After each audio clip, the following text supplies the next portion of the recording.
Hi guys, welcome to my YouTube channel prepare करो।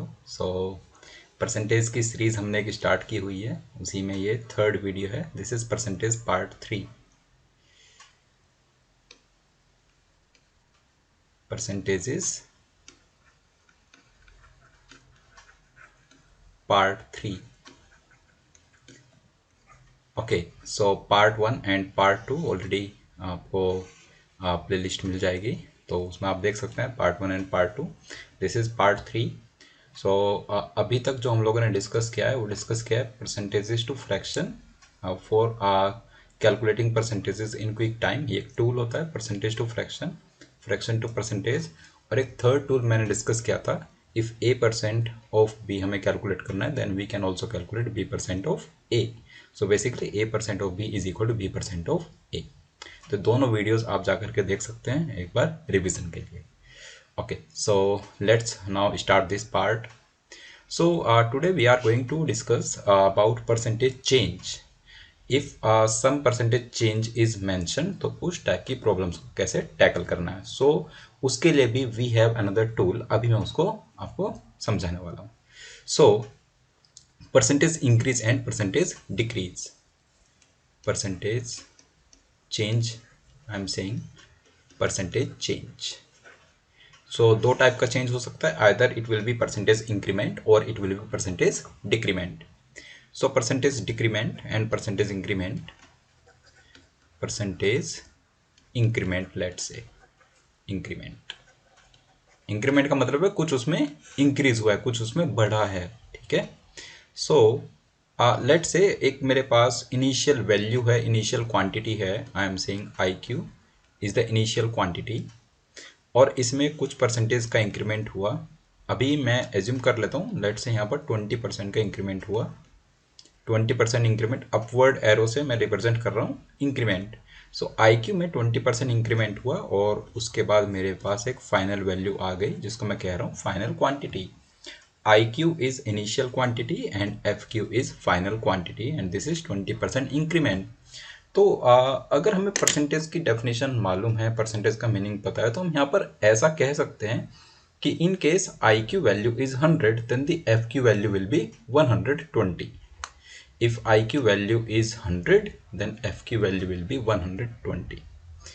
या फिर इसको मैं ऐसा कह सकता हूँ कि it implies this final quantity F Q is equal to, it will comprise of two things. One is initial quantity IQ and another 20% of IQ, क्योंकि हमने IQ में 20% का इंक्रीमेंट किया है। So plus 20% of IQ। Basically जो भी percentage increment या percentage decrement होगा वो किस में होगा, इनिशियल में, ठीक है, इनिशियल। सो यहाँ से आप कह सकते हो F Q is equal to 1 plus 20% times I Q. अगर मैं आई क्यू कॉमन ले लेता हूँ तो क्या बचेगा, 1 plus 20% times, right. Now if we know 20% in terms of fraction is 1/5, तो अभी ये स्टोरी थोड़ी सिंपल यहाँ पर हो जाएगी। You can say F Q is equal to I Q into 1 plus 1/5। 20% is 1/5, और finally you can say F Q is equal to I Q into 6/5। मतलब हम लोग ये कहना चाह रहे हैं यहाँ से कि अगर कोई नंबर 20% से इंक्रीज हो जाएगा तो अब वो नंबर 6/5 टाइम्स हो चुका है, ठीक है। नाउ इसी को आप ऐसा लिख पाओगे, F Q upon I Q, final quantity upon initial quantity, और final value upon initial value is equal to 6/5। What does this mean, कि अगर इनिशियल हमारी 5 थी तो अब फाइनल कितनी है, 6, after an increase of 20%।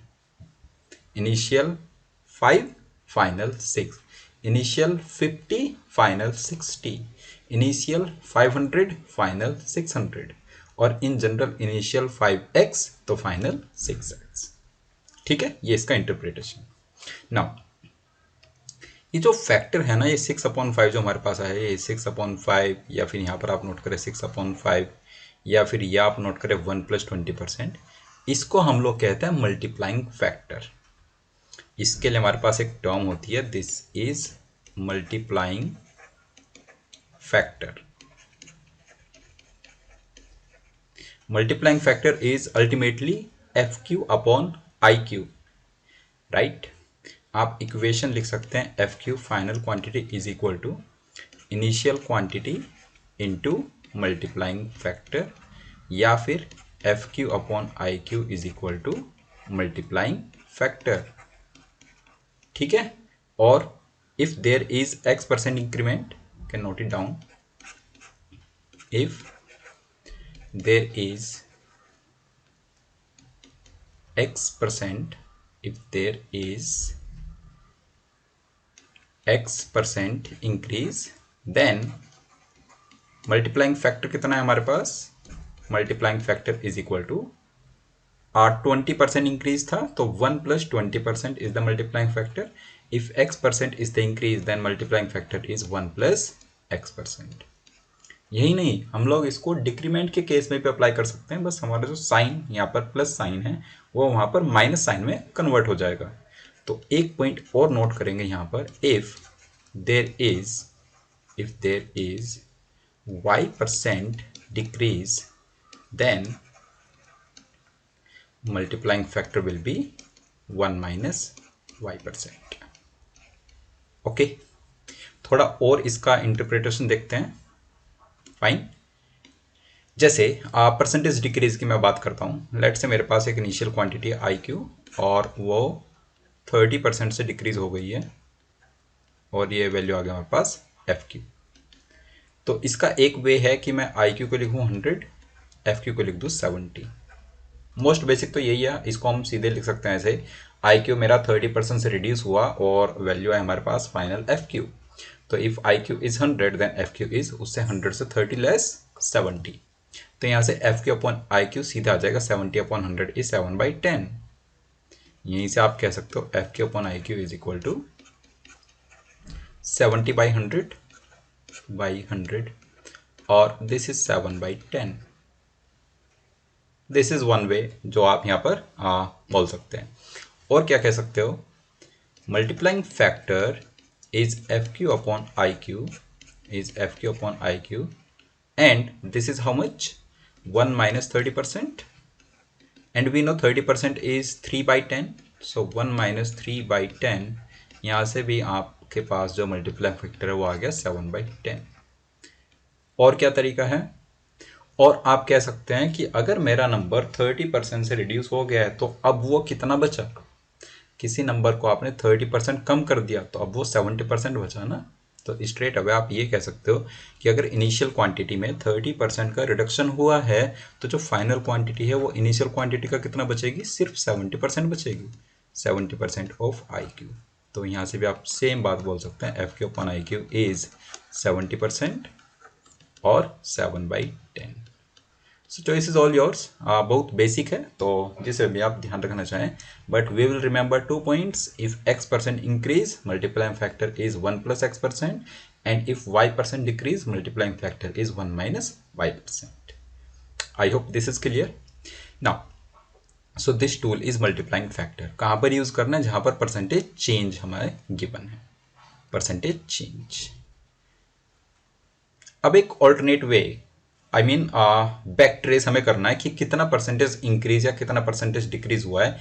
If you are given relation between F Q and I Q, let say मैं यहाँ पर लिखता हूँ कि मेरे पास 2IQ is equal to 3FQ है। समहाउ मैंने ये एक रिलेशन इस्टेब्लिश कर दिया है आई क्यू और एफ क्यू में, दैट 2IQ इज 3FQ। तो क्या यहाँ पर आप परसेंटेज चेंज बता सकते हैं कि इनिशियल क्वांटिटी से फाइनल क्वांटिटी कितना परसेंटेज ज़्यादा है या कितना परसेंटेज कम है? तो उसके लिए same, just write down your multiplying factor F Q upon I Q, और यहाँ से आ जाएगा लिटिल बिट कैलकुलेशन के साथ 3/2। F Q upon I Q is 3/2। So F Q is what percent more than I Q? F Q is what percent more than I Q? F Q I Q से कितना percent ज़्यादा है? More than I Q. तो इसके लिए आप क्या लिखेंगे, F Q minus I Q, I Q के साथ कंपेयर कर रहे हो तो divide by I Q and multiplied by 100। So this is equal to 3 minus 2 divided by 2 into 100. 1 by 2 into 100 is how much? 50%. So if IQ and FQ में relation आपको given है, you can calculate the percentage change.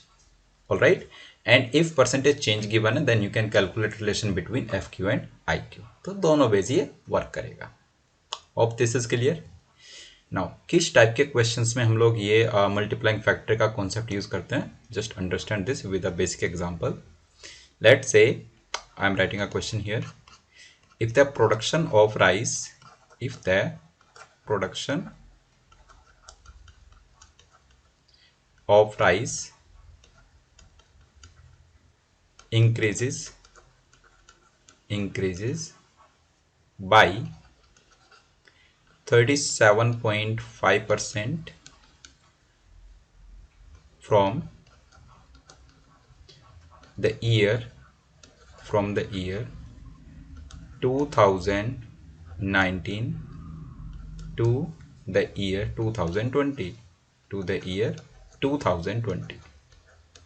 मतलब जब आप 2019 से 2020 में rice का production की बात करते हैं तो वहां पर 37% का इंक्रीज होता है, राइट.